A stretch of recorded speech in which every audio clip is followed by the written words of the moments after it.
अस्सलाम वालेकुम स्टूडेंट, कैसे हैं आप लोग। उम्मीद करता हूँ सब लोग ठीक होंगे, खैरियत से होंगे। तो स्टूडेंट, आज की इस वीडियो में हम CS 605 software engineering assignment number 2 जो है वो सॉल्व करने वाले हैं, जिसकी जो लास्ट डेट है 24 जनवरी 2023 है। 24 जनवरी 2023 जो है वो इस असाइनमेंट की लास्ट डेट है। तब तक आप लोग ये असाइनमेंट सबमिट कर सकते हैं। तो वीडियो को स्टार्ट करने से पहले मैं आप दोस्तों को बता दूं कि मैं CS 605 और बाकी तमाम CS की असाइनमेंट की पेड सर्विस भी प्रोवाइड करता हूं। अगर कोई स्टूडेंट मसरूफियात की वजह से असाइनमेंट नहीं बना सकता तो सामने स्क्रीन पे मेरा व्हाट्सएप नंबर नज़र आ रहा है, इस पर रब्ता करके आप जो है वो असाइनमेंट बनवा सकते हैं। तो करते हैं आज की असाइनमेंट को स्टार्ट। तो आपने ये असाइनमेंट जो है वो डॉस फॉर्मेट में सबमिट करवानी है। Your assignment must be in DOS format, ठीक है, यानी कि MS वर्ड फॉर्मेट में आपकी ये असाइनमेंट होगी सबमिट, और किसी दूसरे फॉर्मेट में आप ये असाइनमेंट सबमिट नहीं करवा सकते। आगे यहाँ पे कुछ क्वेश्चन दिए गए हैं, ऑलमोस्ट 2 क्वेश्चन से। क्वेश्चन नंबर 1 में आपको एक सिनेरियो दिया गया है कि multinational company has sign a contract with the renowned software house to scrap and redesign their software system. Although the current software system is already of high quality and working absolutely fine. What could be the potential reason for this decision? Justify your answer with at least 2 valid reason. Question number 1 है जी कि एक software company है, ठीक है, company है multinational company, उसका software बना हुआ है जो कि हाई क्वालिटी का है और वर्किंग भी एब्सोल्युटली फाइन है, ठीक है, उसकी वर्किंग भी अच्छी है। तो इसके बावजूद भी वो कह रहे हैं कि कंपनी अपने सॉफ्टवेयर को जो है वो अपडेट करना चाह रही है। तो रीज़न बताएं कि वो क्यों अपने सॉफ्टवेयर को रीडिज़ाइन स्क्रैप करना चाह रही है। इसकी 2 वैलिड रीज़न दें। एक कंपनी है जिसका सॉफ्टवेयर बना हुआ है, हाई क्वालिटी का सॉफ्टवेयर है, वर्किंग भी उसकी अच्छी है, मतलब अच्छा काम वर्क कर रहा है, फिर भी वो सॉफ्टवेयर को क्यों जो है वो कह रहे हैं कि स्क्रैप एंड रीडिज़ाइन करना चाह रही है। कोई वैलिड रीज़न दे।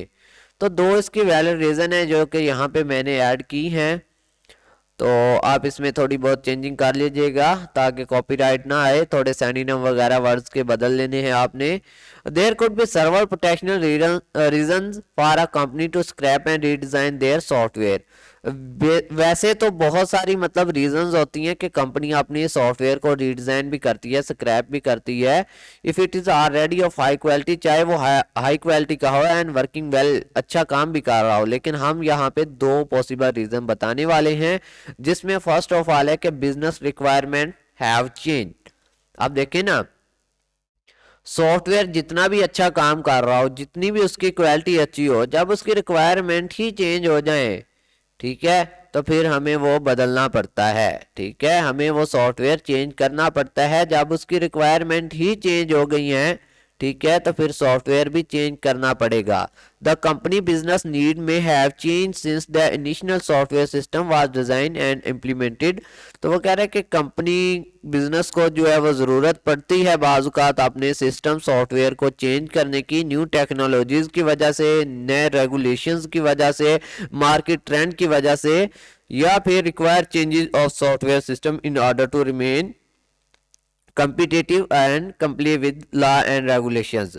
अब देखें, कंट्री के लॉ एंड रेगुलेशंस चेंज हो गए हैं जो कि आपके सॉफ्टवेयर से मीट नहीं कर रहे, उससे नहीं मैट हो रहे। हालांकि आपका सॉफ्टवेयर अच्छा चल रहा है, उसकी क्वालिटी भी अच्छी है, लेकिन रूल एंड रेगुलेशन चेंज हो गए हैं, तो आपको सॉफ्टवेयर चेंज करना पड़ जाता है, अपडेट करना पड़ जाता है। Therefore the company may decide to scrap the old system and design a new one. तो इस सूरत हाल को मद्देनजर रखते हुए कंपनी को जो है वो ओल्ड सिस्टम को स्क्रैप करना पड़ता है और न्यू सिस्टम को डिजाइन करना पड़ता है। तो होप सो आपको पॉइंट 1 समझ आ गया होगा। अब पॉइंट 2 की बात करेंगे, स्केलेबिलिटी इश्यूज, ठीक है। The current software system may not have the ability to scale up to meet the company futures growth. हो सकता है कि आपका जो सॉफ्टवेयर है, मौजूदा सॉफ्टवेयर है, उसमें एबिलिटी ना हो, ठीक है, कंपनी के फ्यूचर्स ग्रोथ को एक्सेप्ट करने की। जब वो सॉफ्टवेयर बना था तब कंपनी की ग्रोथ थोड़ा कम थी, उस लिहाज से तो सॉफ्टवेयर की क्वालिटी भी अच्छी थी और सॉफ्टवेयर की वर्किंग भी गुड थी, लेकिन कंपनी फ्यूचर में ग्रोथ कर गई है। अब उसकी ग्रोथ को जो है उसको एक्सेप्ट करने की कैपेसिटी अगर आपके सॉफ्टवेयर में एबिलिटी नहीं है तो तब भी आपको सॉफ्टवेयर अपडेट करना पड़ सकता है। एज द कंपनी एक्सपेंड, जैसे ही कंपनी में इजाफा हुआ एंड इस यूजर बेस इंक्रीज, तो उसके यूजर भी बढ़ जाएंगे। The software system may not be able to handle the increase. और तो जो पुराना सॉफ्टवेयर था आपका जो वर्किंग गुड कर रहा था, क्वालिटी अच्छी थी, लेकिन अब कंपनी एक्सपेंड हो गई है, यूजर एक्सपेंड हो गए हैं, तो वो इस लोड को बर्दाश्त नहीं कर सकता। May start to experience performance issues, तो उसमें जो है वो परफॉर्मेंस के इश्यूज में मसला आ सकता है। This would require a lot of time and resources to fix. तो इस तरह की सूरत हाल में आपके सॉफ्टवेयर को फिक्स करना, उसमें काफ़ी ज़्यादा रिसोर्सेज जो हैं वो हमारे लॉस्ट हो जाएंगे। तो इस सूरत हाल में कंपनी क्या करती है, पुराने सिस्टम को स्क्रैप करके डिज़ाइन न्यू वन, नए सिस्टम को डिज़ाइन कर लेती है। तो यहाँ पे भी स्टूडेंट आप कुछ अपनी तरफ से चेंजिंग कर लीजिएगा। सैनिनम वगैरह चेंज कर लेते हैं, जो लाइन एंड पे लिखी है उसको फर्स्ट पे लिख लेते हैं, जो दरमियान में लिखी है उसको लास्ट में ले जाते हैं, जो लास्ट वाली है उसको मिड में ले आते हैं। इस तरह से चेंजिंग कर लेते हैं। अब आप मेच्योर लेवल के स्टूडेंट हैं तो थोड़ी बहुत तब्दीली कर लिया करें अपनी असाइनमेंट में। अब चलते हैं क्वेश्चन नंबर 2 की तरफ। Based on the scenario in question 1, वही सिनेरियो है जो क्वेश्चन 1 में दिया गया है। What would be the architectural problem with the system software which is being be redesign. अब वो कह रहे हैं कि उसी सिनेरियो को मद्देनजर रखते हुए बताएं कि आर्किटेक्चरल प्रॉब्लम कौन सी होती हैं जिनकी वजह से सिस्टम को रीडिजाइन करना पड़ता है। Mention with at least 3 of them, कोई 3 बताएं। वैसे तो आर्किटेक्चरल प्रॉब्लम काफ़ी ज़्यादा होती हैं जिनकी वजह से सॉफ्टवेयर को रीडिज़ाइन करना पड़ जाता है, लेकिन हम यहाँ पे 3 बताने वाले हैं। There could be server architecture problem, जैसा कि मैं आपको बता चुका हूं कि आर्किटेक्चर प्रॉब्लम काफ़ी सारी होती हैं with the software system. Software system के साथ दे में भी प्रॉब्लम है company to scrap and redesign it, जिसकी वजह से कंपनी को अपना सॉफ्टवेयर स्क्रैप करना पड़ता है और न्यू वन यानी कि नया सिस्टम रीडिज़ाइन करना पड़ता है। तो यहाँ पे हम 3 बताने वाले हैं। हेयर आर 3 पॉसिबल प्रॉब्लम, जैसा कि सर ने रिक्वायरमेंट की है आपसे कि 3 पॉसिबल रीज़न बताएं। तो इनमें सबसे पहली है आपकी मोनोलिथिक आर्किटेक्चर। ठीक है, द करंट सॉफ्टवेयर सिस्टम में हैव द मोनोलिथिक आर्किटेक्चर। हो सकता है कि जो आपका मौजूदा सॉफ्टवेयर सिस्टम है उसका जो आर्किटेक्चर है वो मोनोलिथिक हो, which means that all the functionality is bundled into the single code base. उसकी जितनी भी फंक्शनैलिटी है वो एक ही सिंगल कोड बेस में मतलब बंडल्ड हो। This can make its difficult to add new feature. अब देखिए ना, एक आपके पास सिस्टम बना हुआ है, सॉफ्टवेयर बना हुआ है, उसमें इतनी फंक्शनैलिटी है कि बहुत ज़्यादा।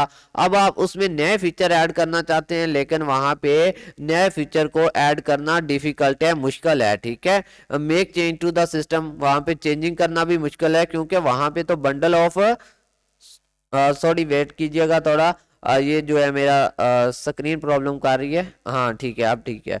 तो इसमें वो कह रहा है कि आपके पास पहले ही बंडल ऑफ फंक्शनैलिटी है किसी सॉफ्टवेयर में, अब आप और नए फीचर्स ऐड करना चाहते हैं तो तब भी आपको पुराना सिस्टम ख़त्म करके नया सिस्टम जो है वो बनाना पड़ सकता है। As any change to the code base potentially impact on the entire system, अगर आप चेंजिंग करेंगे तो वो पूरे सिस्टम पे इफेक्ट कर जाएगी। ठीक है, क्योंकि आपका पहले फंक्शनैलिटी वाला सिस्टम था तो सारे फंक्शन क्या हो जाएंगे, डिस्टर्ब हो जाएंगे। A new software system with the more modular or micro services based architecture would be more flexible and easy to maintain. इसलिए हम जो है वो क्या करते हैं, अपने सॉफ्टवेयर का आर्किटेक्चर को अपडेट करते हैं। सेकंड रीजन आपने यहाँ पे बतानी है कि लेक ऑफ स्केलेबिलिटी। ठीक है, the current software system may not designed to the scalability horizontally, meaning that it cannot be handled increase the traffic on user without experienced performance issues. A new software system with the more scalable architecture would be able to handle increased traffic and user growth. अब पुराना software system था तो उसमें अगर अचानक से software में traffic increase हो जाती है तो बहुत सी प्रॉब्लम का सामना करना पड़ता है। जैसा कि आपने देखा होगा कि वर्चुअल यूनिवर्सिटी का पहला एलएमएस भी तो ठीक चल रहा था, लेकिन उन्होंने एलएमएस को अपडेट किया, न्यू वर्जन दिया आपको एलएमएस का। इसकी वजह यही थी कि ट्रैफिक अचानक से इंक्रीज हो गई थी, जिसकी वजह से एलएमएस जो है वो प्रॉब्लम करना स्टार्ट कर गया था। फिर उन्होंने क्या किया, उसकी परफॉर्मेंस को बेटर बनाने के लिए आपको नया वर्जन जो है वो एलएमएस का प्रोवाइड कर दिया। अब लास्ट में है कि लैक ऑफ सिक्योरिटी। तो लैक ऑफ सिक्योरिटी में मैं आपको सादा से लफ्ज़ों में बता दूं, आपने ये पैराग्राफ चेंजिंग करके लिख लेना है। मैं सिर्फ आपको समझाना चाहता हूं कि फॉर एग्जांपल आपने एक सॉफ्टवेयर सिस्टम बनाया था, तब आपको सिक्योरिटी का खतरा नहीं था, ठीक है। तो आपने ऐसे ही सिंपल सॉफ्टवेयर बना लिया जिसमें आप लोगों ने सिक्योरिटी जो है वो उसकी ज़्यादा मतलब यानी कि नहीं की थी सिक्योर। लेकिन बाद में क्या हुआ, आपकी कंपनी इंक्रीज कर गई, आपको लगा कि मेरा डाटा जो है वो हैक होने का खतरा है, उसमें जो है वो अनऑथराइज्ड पर्सन जो है वो टैग कर सकते हैं। तो फिर आपने सिक्योरिटी के बारे में सोचा कि अब मुझे अपने सॉफ्टवेयर को सिक्योर करना चाहिए। तो फिर इसके लिए भी पुराने सिस्टम को ख़त्म करना पड़ता है और नया सिस्टम डिज़ाइन करना पड़ता है, क्योंकि जब आपको सिक्योरिटी की ज़रूरत पड़ गई है तो फिर आपको न्यू सॉफ्टवेयर डिज़ाइन करना पड़ सकता है।